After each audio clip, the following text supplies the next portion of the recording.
Friends, నేను లక్షద్వీప్ ఐలాండ్లో ఉన్నానండి. అందువల్ల వీడియోలో దానికి సంబంధించిన ఫోటోలు డిస్ప్లే చేయలేను, అర్థం చేసుకుని ఇంటర్నెట్ ఓకే.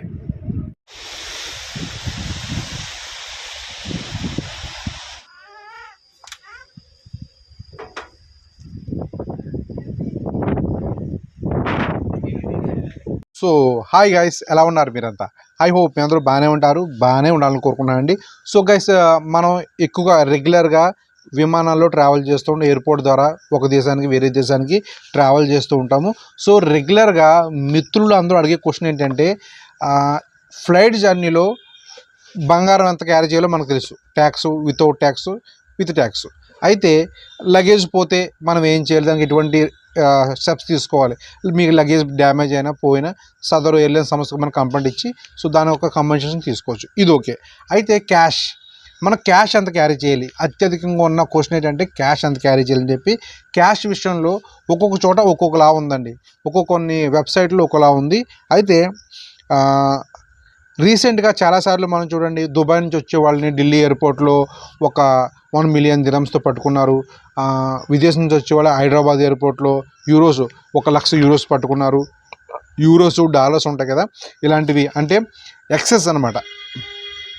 గవర్నమెంట్ ఇచ్చిన పర్మిషన్ కన్నా ఎక్సెస్ లిమిట్ క్యాష్ తీసుకొస్తే కస్టమ్స్ అధికారులకు ముందస్తు ఇన్ఫర్మేషన్ లేకుండా వాళ్ళు దాన్ని ఎయిర్పోర్ట్ నుంచి బయటికి తీసుకెళ్లే ప్రయత్నంలో కస్టమ్స్ అధికారులు పట్టుకుంటే ఆ అమౌంట్ని సీజ్ చేస్తారు.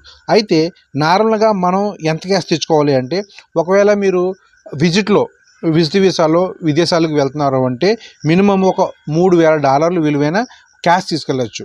అంటే 2,53,000 చిల్లర. అయితే యూఏ దినం ప్రకారం అయితే 11,000, కువైట్ దినార్ల ప్రకారం అయితే 900 దినార్. ఎగ్జాంపుల్ చెప్తున్నాను, ఇవి నాకు ఖత్తర్ కోసం చెప్పలేదేంటి, వామన్ కోసం చెప్పలేదు అనుకోకండి, జస్ట్ ఎగ్జాంపుల్ కోసం చెప్తున్నాను. ఇలాగ కువైట్ దినాల ప్రకారం 900 దినార్లు. సో ఈ క్యాష్ మనం క్యారీ చేయొచ్చు. దీనికి మించిన ఎక్సెస్ క్యాష్ మీకుంటే కస్టమ్స్ వారికి ముందస్తు ఇన్ఫర్మేషన్ వాళ్ళు కస్టమ్ ఫామ్ ఇచ్చేస్తే మంచిది, సేఫ్ సైడ్. అయితే ఇది టూరిస్టు విజిట్ వీసాలో వెళ్ళేవాళ్ళు. అదే రెగ్యులర్గా వర్క్ వీసాలో, రెగ్యులర్గా బిజినెస్ వీసాలో వెళ్ళే వారికి లిమిట్ ఎక్కువ ఉంటుంది. వాళ్ళకైతే $5,000 విలువ గల క్యాష్ క్యారీ చేయొచ్చు. $5,000 విలువ కానీ ఎక్స్ట్రా క్యాష్ ఉంటే బాండ్స్ కానీ, ఈ డ్రాప్స్ కానీ, చెక్లు కానీ ఉంటే కనుక మీరు కస్టమ్స్ వాళ్ళకి డిక్లరేషన్ ఇచ్చి తీసుకెళ్ళవచ్చు. సో కస్టమ్స్ వాళ్ళు ఏమి ఆపరు, కానీ డిక్లరేషన్ ఇచ్చి ఈ క్యాష్తో పాటు విలువైన మెటల్స్ అంటే డైమండ్స్, చేతికి ఉంగరా డైమండ్స్ కానీ ఇవి ఉంటాయి కదండి. సో విలువైన మెటల్ ఉన్నా కూడా కస్టమర్కి మనం డిక్లరేషన్ ఇవ్వచ్చు. ఓకే, ఇదిలా ఉండగా అయితే ఇండియా వచ్చేవాళ్ళు ఎంత క్యాష్ తెచ్చుకోవచ్చు అందరికన్నా అన్నిటికీ ఉన్న ముఖ్యమైన పాయింట్ ఇదే. విదేశాల నుండి ఇండియా వచ్చేవాళ్ళు క్యాష్ ఎంత తెచ్చుకోవచ్చు, ఎంత ఉండాలి మన జేబులో, ఎంత ఉంటే ప్రమాదం, సో ఎంతవరకు ఉంటే సేఫ్గా ఉంటుంది అంటే యాజ్ ఏ ఆర్బీఐ మన reserve bank of India RBI guidelines ప్రకారం 25,000 క్యాష్ మీరు జేబులో పెట్టుకునే బిందాస్గా వచ్చేయచ్చు బయటికి. 25,000 మించి ఉంటే కనుక మీరు అవసరమైతే కస్టమర్స్ వాళ్ళకి ఇన్ఫామ్ చేసుకోవచ్చు. సేఫ్ చెప్తున్నాను నేను. సో ఇంకా ఎక్కువ తెచ్చుకోవచ్చు, కానీ యాజ్ ఆర్బీఐ గైడ్లైన్స్ ప్రకారం 25,000. నెక్స్ట్ ఇది ఎవరికంటే మనకు అనుకోండి, అదే విదేశీయులు ఇండియా వస్తే కనుక వాళ్ళు ఎక్కువ తెచ్చుకోవచ్చు. వాళ్ళకి $10,000 అంటే బిజినెస్ మ్యాన్లు వస్తుంటారు, టూరిస్టులు వస్తుంటారు, వాళ్ళకి లిమిట్ ఎక్సెస్గా ఉంటుంది.